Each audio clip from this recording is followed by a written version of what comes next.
नवापूर सीमा तपासणी नाका हा गेल्या काही काळापासून विविध कारणांसाठी चर्चेचा विषय बनला आहे।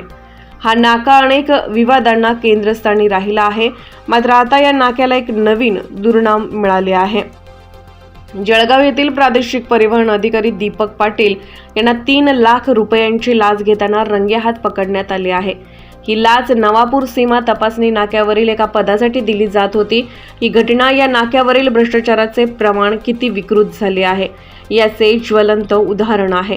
नवापूर सीमा तपासणी नाका हा केवळ एक नाका न राहता भ्रष्टाचाराचे एक संपूर्ण नेटवर्क बनले आहे।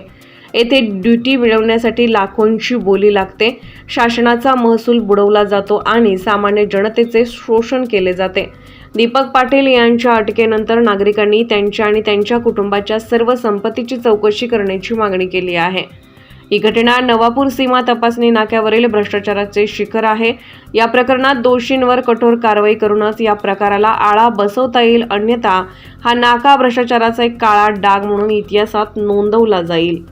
आपल्या परिसरातील घडामोडी पाहण्यासाठी आजच आपल्या MDTV न्यूजला सबस्क्राइब करा आणि बेल आयकॉन दाबा आणि रहा अपडेट।